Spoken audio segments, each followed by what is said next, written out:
Welcome to the next lecture of induction machine guys. तो इससे पहले वाले लेक्चर में हमने क्या देखा था? दो कंडीशन देखी थी। जब स्लिप लो थी तो हमारा जो टॉर्क है वो क्या था, बताइए। Torque is directly proportional to slip. जब हमारी स्लिप हाई थी तो torque was inversely proportional to slip. अब उसके बाद हमने टॉर्क का एनालिसिस कर लिया था और पावर फैक्टर का एनालिसिस कर लिया था। तो rotor power factor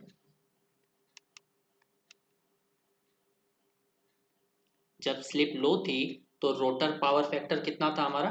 rotor power factor is 1।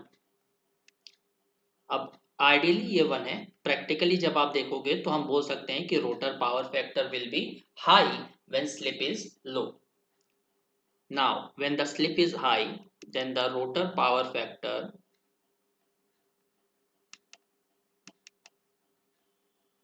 Is inversely proportional to slip.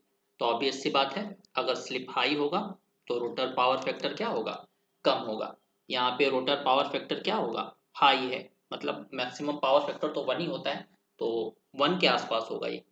चलिए, हमने टॉर्क का एनालिसिस देख लिया था, रोटर पावर फैक्टर का एनालिसिस देख लिया था। अब हम देखते हैं rotor current analysis.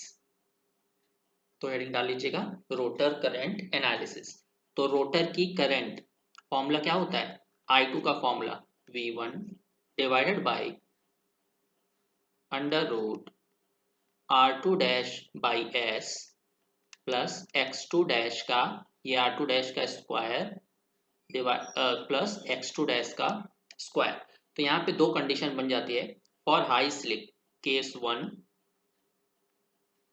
For high slip अगर स्लिप हाई है तो हम बोल सकते हैं कि R2 dash divided by S की वैल्यू बहुत कम होगी with respect to X2 dash. तो we can neglect R2 dash by S। R2 dash by S को हम नेग्लेक्ट कर देते हैं, तो हमारे पास क्या बच रहा है? हमारे पास बच रहा है X2 डैश का स्क्वायर अंडर रूट। तो X2 डैश का स्क्वायर रूट के बाहर आएगा, एक X2 डैश बचेगा। So I2 is equal to V1 upon X2 dash. तो फॉर हाई स्लिप, अगर हमारी स्लिप हाई है तो क्या हो रहा है? जो करंट है वो कांस्टेंट है। वेरिएबल कब होती? जब ये स्लिप पर डिपेंड करती। बट यहाँ पे स्लिप का तो कोई टर्म नहीं है, वोल्टेज V1 कांस्टेंट है और जो रिएक्टेंस है X2 डैश वो भी कांस्टेंट है। मतलब जो रोटर करंट है वो कांस्टेंट होगी अगर हमारी स्लिप की वैल्यू हाई है। केस 2 देखते हैं, for low slip. Case 2 for low slip. तो स्लिप अगर लो है तो हम बोल सकते हैं क्या? R2 डैश बाई S की वैल्यू X2 डैश से कहीं ज़्यादा बड़ी होगी। तो X2 डैश से बड़ी है, इसका मतलब neglect X2 dash. X2 dash को अगर हम नेग्लेक्ट कर देते हैं तो I2 की वैल्यू क्या हो जाएगी? V1 divided by R2 dash divided by S। तो S चला जाएगा ऊपर। तो यहाँ पे हम बोल सकते हैं क्या कि for low value of slip the current is directly proportional to slip. मतलब यहाँ पे अब करंट वेरिएबल नहीं होगी, सॉरी वेरिएबल होगी। पहले फॉर हाई स्लिप के लिए जो करंट थी वो कांस्टेंट थी, बट फॉर लो स्लिप के लिए जो करंट है वो कांस्टेंट नहीं होगी। तो ये दो चीजें आपको याद रखनी है। चलिए देखते हैं मैक्सिमम टॉर्क की इक्वेशन। हेडिंग डाल लीजिएगा, maximum torque. Maximum torque, maximum torque को देखिए और किस किस किस नाम से बुलाया जाता है। इसे ब्रेकडाउन टॉर्क भी बोलते हैं, ब्रेकडाउन टॉर्क। और इसे पुल आउट टॉर्क भी बोला जाता है।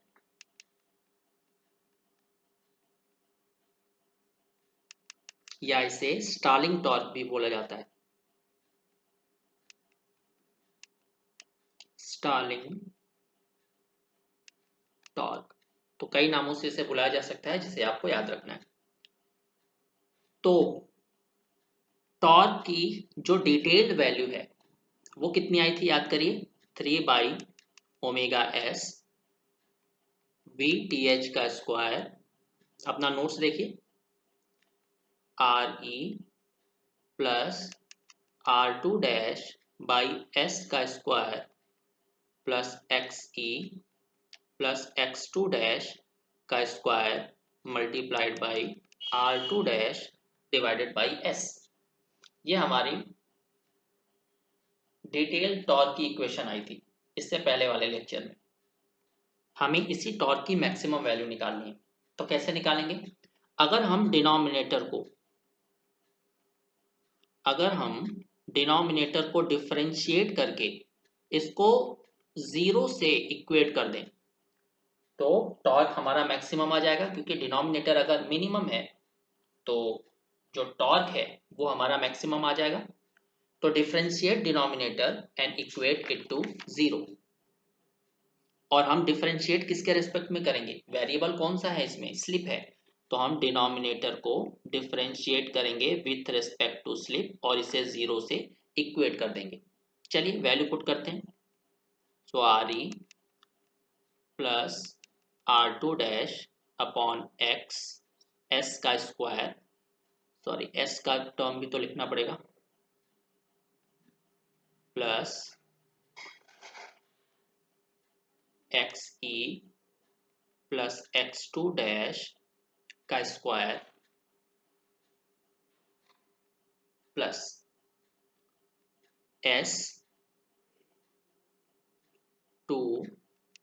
RE plus R2 dash by S minus R2 dash upon S square is equal to 0। सिर्फ डिनोमिनेटर को हमने क्या किया है? डिफरेंशिएट कर दिया है और 0 से इक्वेट कर दिया है और कुछ भी हमने नहीं किया है।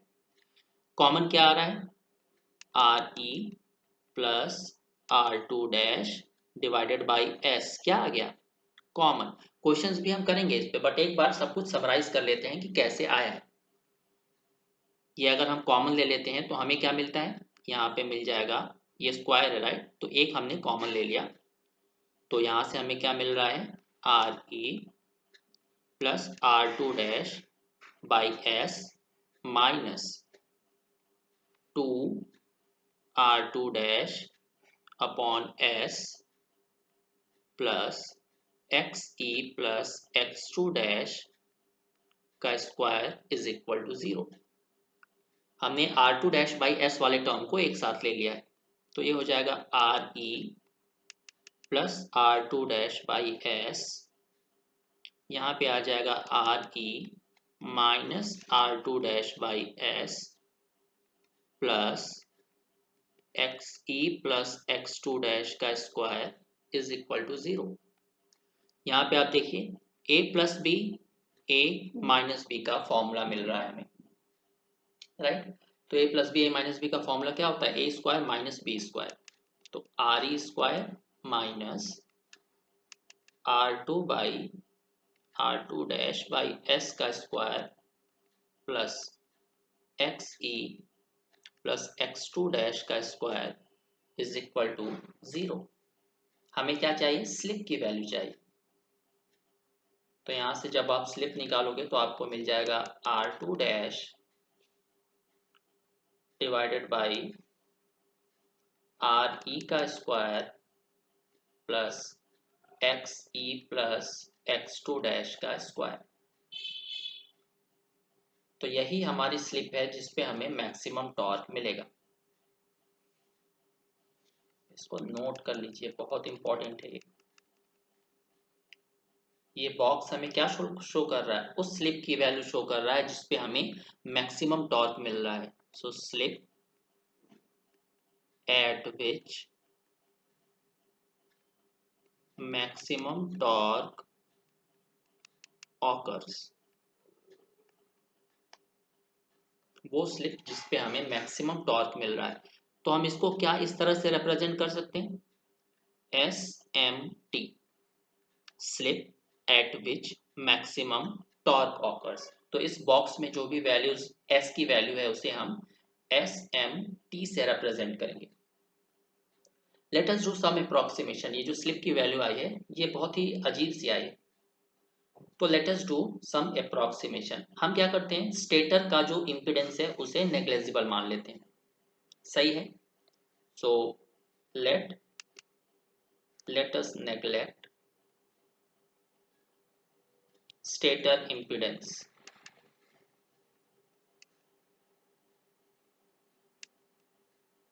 अगर स्टेटर इम्पिडेंस को हमने नेग्लेक्ट कर दिया तो आर ई हमारा क्या हो जाएगा, जीरो, एक्स ई क्या हो जाएगा, जीरो। तो slip at which maximum torques occur क्या होगा, R two dash upon X two dash. तो सिंप्लीफाई हो गया, ये अप्रॉक्स वैल्यू ऑफ स्लिप है जिसपे हमें मैक्सिमम टॉर्क मिलेगा, करेक्ट। अब इस वैल्यू को ध्यान दीजिए,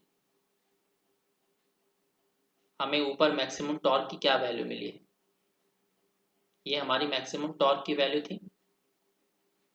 इस मैक्सिमम टॉर्क की वैल्यू में यहाँ पे स्लिप की जगह हम एस एम टी रख दें, यहाँ पे स्लिप की जगह एस एम टी रख दें, तो ये जो टॉर्क है ये मैक्सिमम टॉर्क कहलाएगा, क्योंकि एस एम टी वो स्लिप जिसपे हमें मैक्सिमम टॉर्क मिलेगा उसकी वैल्यू हम यहाँ पे रख दें और यहाँ पे रख दें, तो ये टॉर्क क्या हो जाएगा, maximum torque.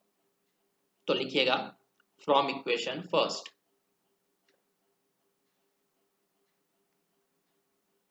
Put stator impedance 0 in equation first, या उसको भी अप्रोक्सीमेशन कर देते हैं क्योंकि जो इक्वेशन है वो थोड़ा सा लंबा चौड़ा है। तो हम यहाँ पे भी क्या करते हैं, स्टेटर इम्पीडेंस को नेग्लेक्ट कर देंगे, तो आर ई जीरो हो जाएगा, एक्स ई जीरो हो जाएगा। आर ई एक्स ई की वैल्यू आपको पता है, अपना नोट चेक कर लीजिए पीछे प्रीवियस लेक्चर का। तो यहाँ पे भी हम स्टेटर इम्पीडेंस को जब नेग्लेक्ट करेंगे इक्वेशन फर्स्ट से, तो आर ई की वैल्यू जीरो हो जाएगी, एक्स ई की वैल्यू जीरो हो जाएगी, और वी टी एच हमारा क्या मिलेगा, वी वन के बराबर। आप प्रीवियस लेक्चर देख सकते हो। सो फ्रॉम इक्वेशन फर्स्ट,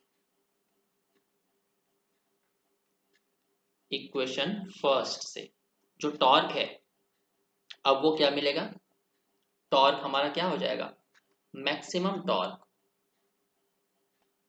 तो T E M is equal to 3/ओमेगा s multiplied by V one square R two dash upon S M T.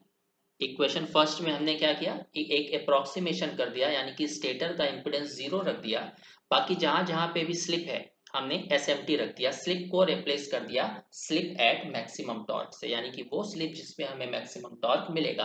और अगर स्लिप को हमने एस एम टी से रिप्लेस कर दिया तो टॉर्क हमारा क्या हो गया, maximum torque divided by R two dash upon S M T,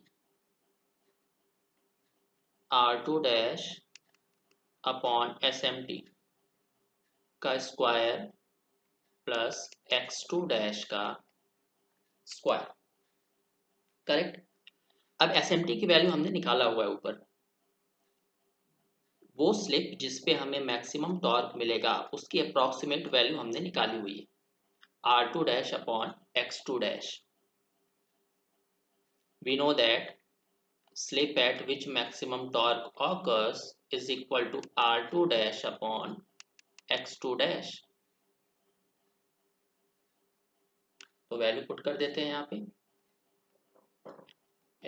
maximum torque omega s multiplied by V one square R two dash multiplied by S M T से divide किया है हमने, तो X two dash divided by R two dash.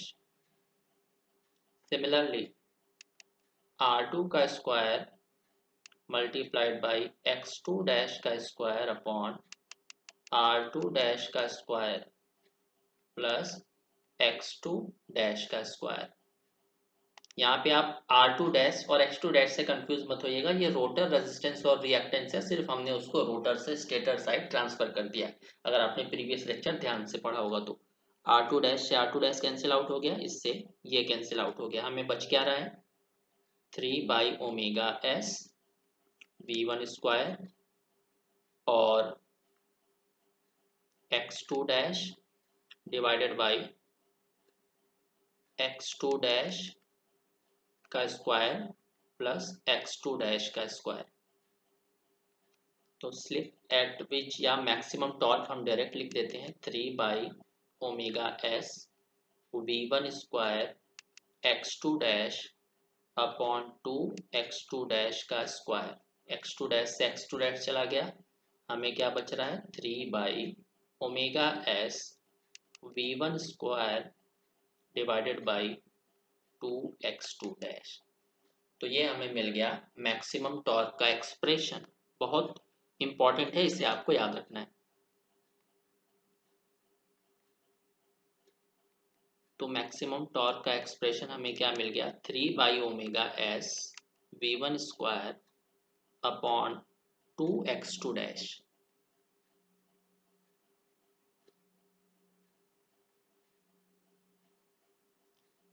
ये expression को आप box कर लीजिएगा।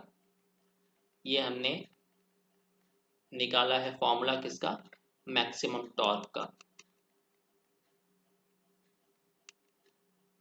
तो क्या यहाँ पे रेजिस्टेंस का कोई टर्म है? यहाँ पे बिल्कुल भी रेजिस्टेंस का टर्म प्रेजेंट नहीं है। तो यहाँ पे हम एक पॉइंट लिखेंगे जो कि बहुत बार पूछा जाता है, maximum torque is independent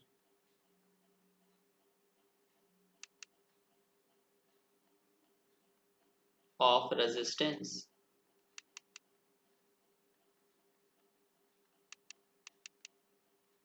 maximum torque resistance पे डिपेंड नहीं करता, ये याद रखिएगा।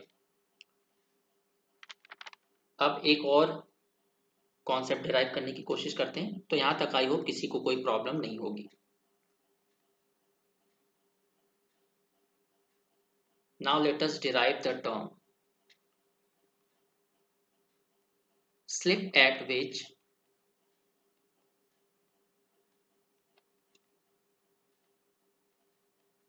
maximum power transfer to rotor।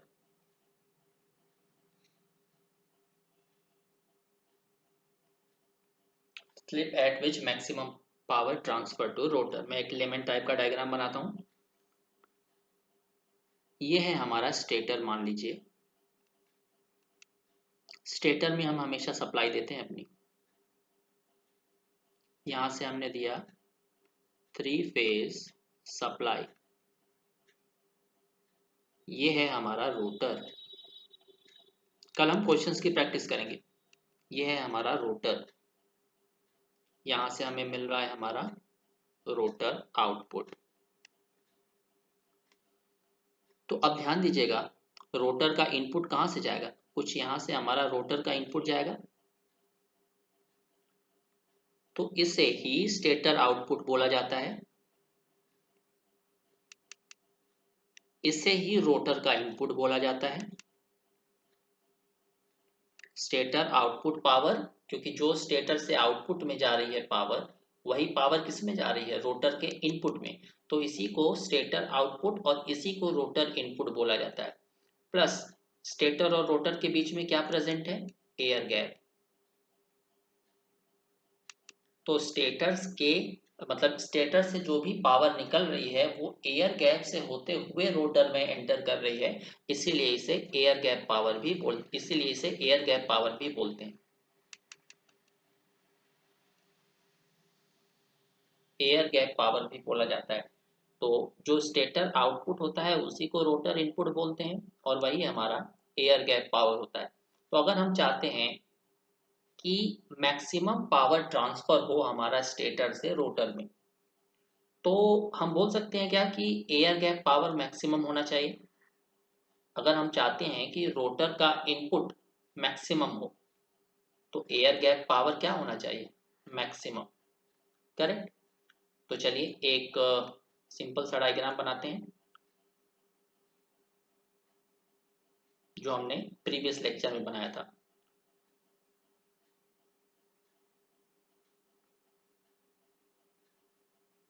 याद करिए ये कौन सा डायग्राम है? Equivalent circuit of induction motor with rotor transfer to stator side. ये था थेवेनिन्स वोल्टेज, ये था आर ई, ये था जे एक्स ई, ये था जे एक्स टू डैश, ये है R two dash by S. अब ये एस की वजह से क्या हो गया है? वेरिएबल। तो हमें क्या करना है? ये वाला टर्म क्या रिप्रेजेंट कर रहा है? रोटर का एक तरह से जहां पे पावर ट्रांसफर हो रहा है, ये एक तरह से हमारा लोड रिप्रेजेंट कर रहा है। हम ये कैसे बोल रहे हैं ध्यान दीजिएगा। हमने पढ़ा है कि torque is equal to air gap power upon omega S. ये हम ऑलरेडी पढ़ चुके हैं। अगर टॉर्क मैक्सिमम है तो एयर गैप पावर हमारा क्या होगा? मैक्सिमम। करेक्ट। क्योंकि ओमेगा एस क्या होता है? कांस्टेंट। अब ध्यान दीजिए, torque is equal to air gap power upon omega S. If torque maximum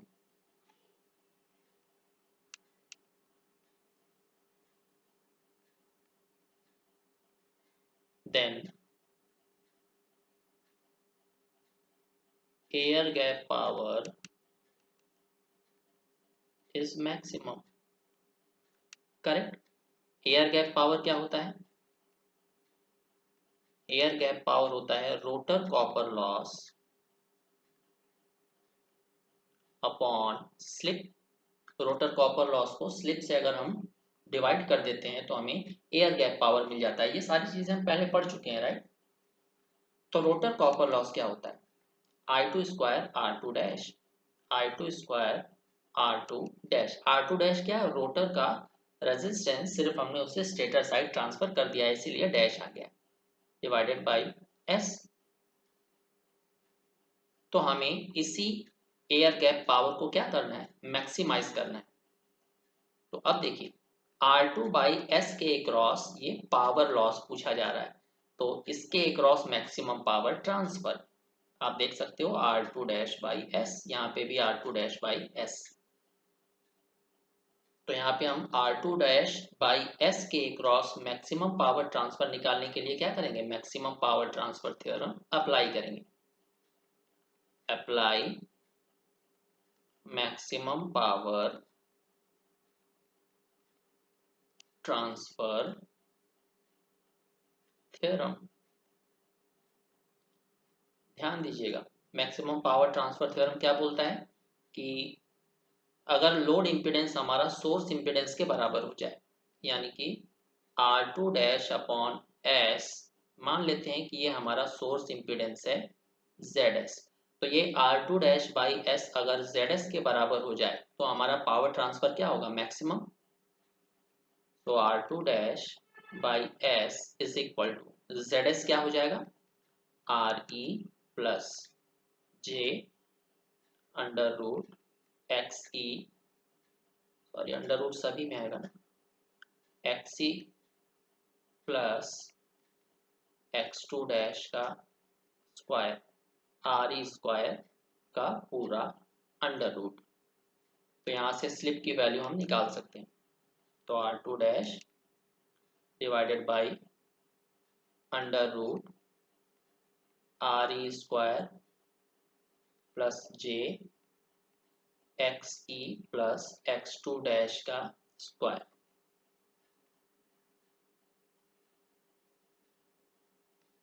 तो ये इसका फॉर्मूला मिल गया हमें। Slip at which